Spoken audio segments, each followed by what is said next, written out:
What's good, friends? My name is Joni. My writer and drag pseudonyms can be found thusly: J.D. Rowling and Rita Lynn. Here are my signs. What color and emotion are you right now, Joni? They don't have to be related. In a justice-oriented social work, my North Star is the liberation of the Black and Indigenous trans woman. But what does this mean? I think we'll find freedom when our most marginalized are free. This woman is not real. She is a straw person, but she also has many names. The separate struggles of Black and Indigenous people are linked under the thumb of Western empires. Trans here is in parentheses because the issues unique to Black trans women do not eclipse those faced by Black cis women. But who and what am I? On what authority do I stand to say this? None, baby. I'm just a girl. But if we're being specific, a white transsexual woman of mixed English and Scottish heritage. I navigate multiple disabilities. I'm a survivor of complexities and violences. I'm queer as hell, and I'm probably on the USA's terrorist watch list. I'm just trying to level up this pussy.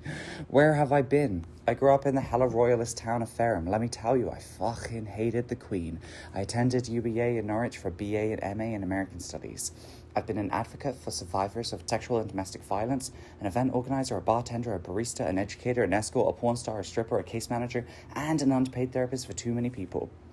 But before we ask where are we going, we need to ask where have we been? When the revolution comes, we need to know our history, or else we are doomed to repeat it forever.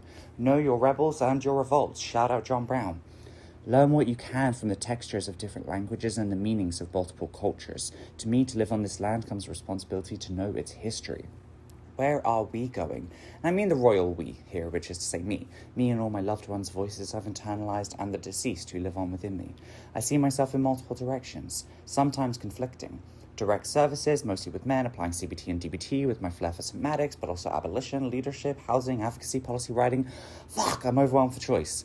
But who is the collective we? I think of community in two senses here. Those with whom I have something in common, a shared interest or identity, and community with a capital C. Those with whom I have a shared vision of the future. This relates to Finn's notion of possibility as a key organizing principle.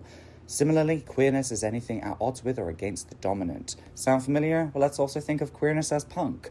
Punk is diametrically opposed to fascism, capitalism, and colonial exploitation.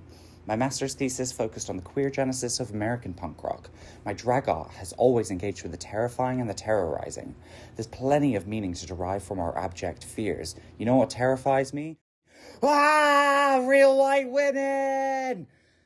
Our story begins with a friendly visitor. Our shared history as white women, our history as social workers. Paternalistic charity resulted in surveillance and policing.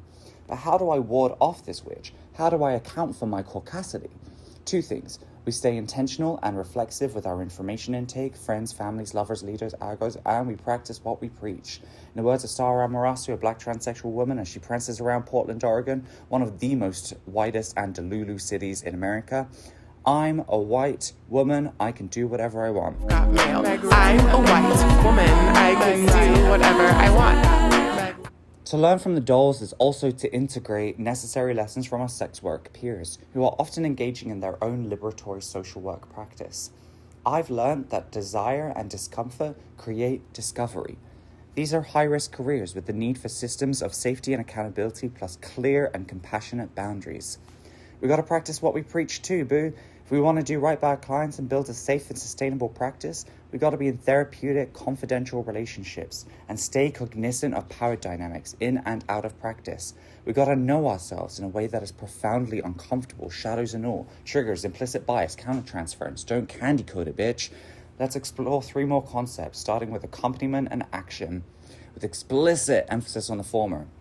This involves non-intrusive collaboration, mutual trust and respect, the importance of clear and concise language, and an explicit focus on process, plus a commitment to solidarity, which means if you're going to prescribe anything or position yourself for an intervention, it's client-led.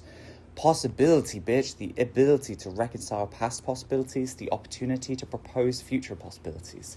When it comes to cognitive restructuring, forming restorative connections, and experiencing the world in its multiplicities, there is freedom to be found.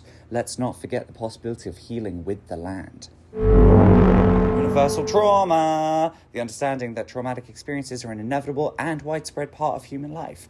This is the very basis of trauma-informed care. When we can process the unique pain of an experience like death of a loved one, while reconciling the knowledge that the death process is natural, we best honor the grief and channel their enduring love. And to bring it back to my star, if I'm to find myself walking around with a sense that I'm a white woman, I can do whatever I want. then I try, once more, to embody cultural humility. This is what it is to be self-reflexive, to engage in the multiple meanings, the contextual and historical backdrop, and to identify the various ways in which power manifests. Y'all, this social work grad program has been rough. I just got finished with my Saturn return, which basically means I got jumped by 5 gods and tied to the railroad tracks of life.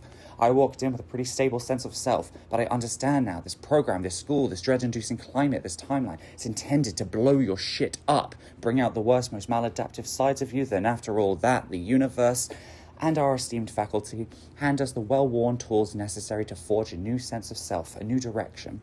We are entering a fiery-ass season. We are being asked to burn away the excesses of our egos, our beliefs, our habits. We are being directed to continue the long, steady march towards liberation, which is why I turn to you, my peers.